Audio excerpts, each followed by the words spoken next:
টকটক ঝালঝাল মশলাদার পুড়ে ভরা কাঁচা লঙ্কার আচার, যা একবার বানালে অনায়াসেই 1 থেকে 1.5 বছর স্টোর করে রাখা যায়। আর এটা বানানোর কোনো ঝামেলাই নেই, কয়েক মিনিটের মধ্যেই রেডি হয়ে যাবে। খেতেও যেমন টেস্টি, বানানো তেমনই সহজ। নমস্কার দর্শক বন্ধুরা, welcome to our channel salt and pepper with Supriti. আশা করছি সকলেই খুব ভালোই আছেন। আজ এই আচারের সাথে শেয়ার করব কিছু গোপন টিপস অ্যান্ড ট্রিক্স, যাতে এই লঙ্কার আচার বছরের পর বছর ভালো থাকবে আর আচারে ফাঙ্গাস লেগে নষ্ট হয়ে যাওয়ার কোনো ভয়ই থাকবে না। এর সাথে সাথে একটা স্পেশাল আচারের মশলাও বানাবো, যা দিয়ে বিভিন্ন ধরনের আচার নিমিষেই বানাতে পারবেন। তাহলে বেশি দেরি না করে ঝটপট দেখে নিই আজকের আমার রেসিপি। লঙ্কার এই আচার বানানোর জন্য এখানে আমি নিয়ে নিয়েছি 500 গ্রাম আচারি লঙ্কা। এখানে আমি আচারি লঙ্কা ইউজ করছি বলে আপনাকেও যে এই লঙ্কাই ব্যবহার করতে হবে তার কোনো মানে নেই। বাজারে যে নর্মাল ঝাল লঙ্কা পাওয়া যায় সেটা দিয়েও অনায়াসেই এই আচার বানাতে পারবেন। আগে এই লঙ্কাগুলোকে ভালো করে ধুয়ে জল ঝরিয়ে নিয়েছি। এখন একটা সুতির কাপড় বা রুমাল দিয়ে এই লঙ্কাগুলোকে ভালো করে মুছে নিচ্ছি।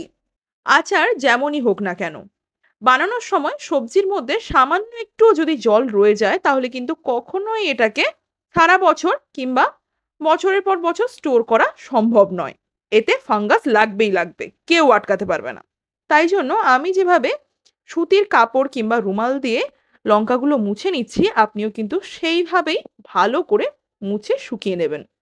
এখন এই লঙ্কাগুলোকে 30 মিনিট কড়া রোদে রেখে দিচ্ছি, যাতে করে সামান্য একটুও যদি জল এর গায়ে লেগে থাকে সেগুলো খুব ভালোভাবে শুকিয়ে যায়। কথায় কথায় 30 মিনিট সম্পূর্ণ হয়েছে। এই দেখুন, লঙ্কাগুলো কিন্তু পুরোপুরি এখন শুকনো হয়ে গেছে, মানে গায়ের জলটা পুরোপুরি শুকিয়ে গেছে। এবার এই লঙ্কাগুলোকে কেটে তার থেকে বিচিগুলো আলাদা করে নেব। তাই জন্য চপিং বোর্ড আর ছুরি নিয়ে নিয়েছি। এবার লঙ্কার বোটার দিকটা সামান্য একটু করে কেটে বাদ দিয়ে দিচ্ছি। একটা লঙ্কা যেভাবে কাটলাম বাকিগুলোকেও ঠিক এইভাবেই কেটে নিচ্ছি। এইভাবে কেটে নিলে লঙ্কার থেকে বিচিগুলো আলাদা করতে খুব সুবিধা হবে। আচ্ছা, এখানে আমি যে এই যে বোটার দিকটা কাটলাম, এইভাবেও কিন্তু কেটে বিচি বার করানো যায়। তাছাড়াও বা আপনি যদি বোটা শুদ্ধ আচারটা বানাতে চান, মানে লঙ্কার বোটা শুদ্ধ আচারটা বানাবেন, সেক্ষেত্রে সাইডের দিকটা উপর থেকে নিচ পর্যন্ত কেটে নিয়ে বিচিটা বের করে নেওয়া যাবে খুব সহজেই। একই ব্যাপার। আমি যে লঙ্কাগুলো কেটে নিয়েছি সেগুলোর এখন বিচি বের করে নিচ্ছি।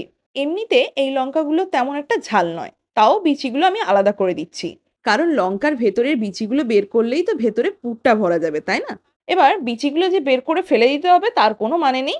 এগুলোকে আমি লঙ্কার ভেতরে যখন পুর দেওয়া হবে, সেই যে মশলাদার পুর বানাবো তার মধ্যে অ্যাড করে দিতে পারি, কোনো অসুবিধা নেই। আর আপনার যদি মনে হয় যে বিচিগুলো ফেলেই দেবেন, সেক্ষেত্রে আপনি ফেলেও দিতে পারেন, সম্পূর্ণ আপনার ওপর।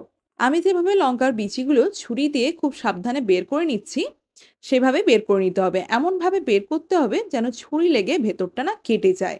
এই দেখুন, কথায় কথায় লঙ্কার থেকে বিচিগুলো বের করে নিয়েছি। এবার এই লঙ্কাগুলোকে আরও 2 ঘন্টা রোদে রাখছি। একই সাথে লঙ্কার বিচিগুলোকেও রোদে রেখে দিচ্ছি, যাতে করে লঙ্কাতে কোনো রকম আর্দ্রতা না রয়ে যায়। আর এইভাবে লঙ্কা একটু রোদে দিলে ভেতরের যে রস আছে সেটাও অনেকটা শুকিয়ে আসে।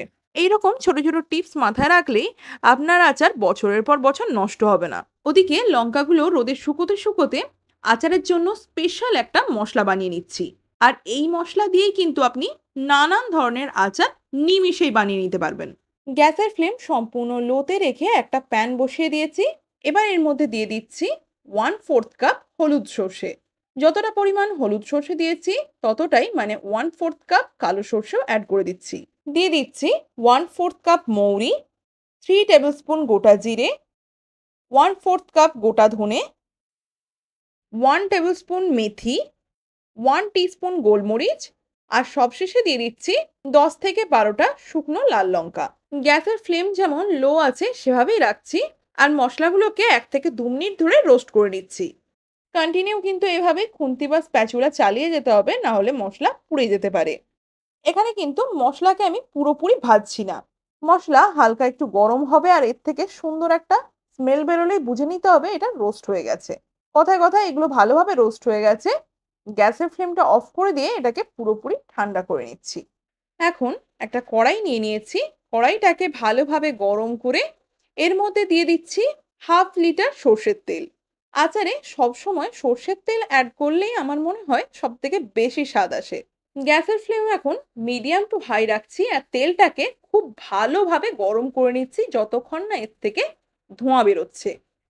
এরই মধ্যে এই সর্ষের তেলের থেকে ধোঁয়া বেরোতে শুরু করেছে। তার মানে তেলটার কাঁচা ভাব এখন পুরোপুরি চলে গেছে। গ্যাসের ফ্লেম অফ করে দিয়ে তেলটাকে মিডিয়াম ঠান্ডা করে নিচ্ছি। পুরোপুরি কিন্তু ঠান্ডা করলে হবে না, অর্ধেক ঠান্ডা করে নিতে হবে। এদিকে একটা গ্রাইন্ডিং জার নিয়ে নিয়েছি। রোস্ট করা মশলাগুলো পুরোপুরি ঠান্ডা হয়ে গেছে। এগুলোকে গ্রাইন্ডিং জারের মধ্যে নিয়ে নিচ্ছি। এবার এই রোস্ট করা মসলাগুলোকে গ্রাইন্ড করব। তবে পুরোপুরিভাবে নয়, একটু দানা দানা থাকবে, যেন আচার খাওয়ার সময় মশলার দানা একটু আধটু মুখে পড়ে। তাহলে কিন্তু খেতে দারুণ লাগবে। তাই জন্য আমি যেমন ভাবে গ্রাইন্ড করছি সেইভাবে গ্রাইন্ড করে নিতে হবে। একদম পুরোপুরি যেমন পাউডার হয়ে যায় সেইভাবে বানালে হবে না। এই দেখুন, পারফেক্ট টেক্সচার এসেছে। লঙ্কার বিচি রোদ থেকে তুলে নিয়ে এসেছি। এবার ওই পাত্রের মধ্যেই রোস্ট করে গ্রাইন্ড করে নেওয়া আচারের মশলাটা অ্যাড করে দিচ্ছি। এখানে কিন্তু আচারের জন্য স্পেশাল মশলাটা বানাবো, তাই জন্য একটা বড় জায়গায় ব্যবহার করছি। এর মধ্যে প্রথমে অ্যাড করে দিচ্ছি 1/4 কাপ আমচুর পাউডার, দিচ্ছি 1 টিস্পুন হিং। হিং কিন্তু পেটের পক্ষে ভীষণ লাভদায়ক, আর এইরকম লঙ্কার আচারে একটু হিং দিলে আচারের স্বাদ কিন্তু দ্বিগুণ হয়ে যায়। এবার এর মধ্যে অ্যাড করে দিলাম 1 টেবিল স্পুন জোয়ান, দিয়ে দিচ্ছি 3/4 টেবিল স্পুন কালো জিরে, 1.5 টেবিল স্পুন গুঁড়ো হলুদ, খুব বেশি না, ওই 1.5 টেবিল স্পুনের মতো গুঁড়ো হলুদ দিলেই হবে। 2 টেবিল স্পুন লঙ্কা গুঁড়ো, ঝালটা কিন্তু অবশ্যই নিজের প্রয়োজন বুঝে অ্যাড করবেন। সবশেষে দিচ্ছি স্বাদ অনুযায়ী লবণ। তাও বলে দিচ্ছি আমি এখানে কিন্তু 2.5 টেবিল স্পুনের মতো লবণটা অ্যাড করেছি। এবার সবকিছুকে একসাথে ভালোভাবে মিশিয়ে নিচ্ছি। হয়ে গেছে, খুবই ইজি। এদিকে তেলটাও এখন অর্ধেকের বেশি ঠান্ডা হয়ে গেছে। আগেই বলেছি তেল কিন্তু পুরোপুরি ঠান্ডা হলে হবে না, হালকা একটু গরম থাকতে হবে। এখান থেকে অল্প অল্প করে তেল নিয়ে মশলাটার ওপর দিয়ে দিচ্ছি। পুরো তেলটা এখানে লাগবে না। মশলাটাকে হাত দিয়ে ভালো করে মাখবো। যতক্ষণ না এর মধ্যে একটা বাইন্ডিং আসছে ততক্ষণ তেলটা অ্যাড করব। আমি এখানে 3 থেকে 4 চামচ তেল অ্যাড করেছি।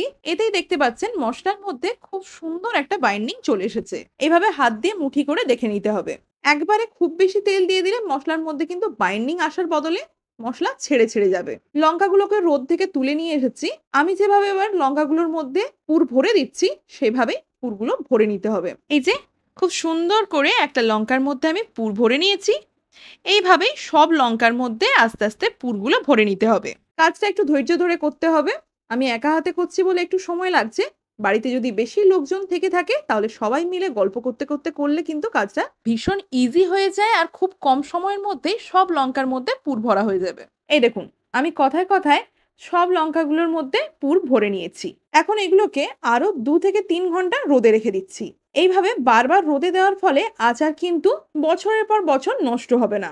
তবে হ্যাঁ, আচারটা খেতে এতটাই মজার যে এটা রুটি, পরোটা, কচুরি, লুচি কিংবা ভাত সবকিছুর সাথেই অসম্ভব টেস্টি লাগে। রাগ ঠাক করে না খেলে সারা বছর তো চলবেই না। এটা আমার গ্যারেন্টি। পুর ভরা এই লঙ্কাগুলো এখন রোদেই 2 ঘন্টা রাখছি।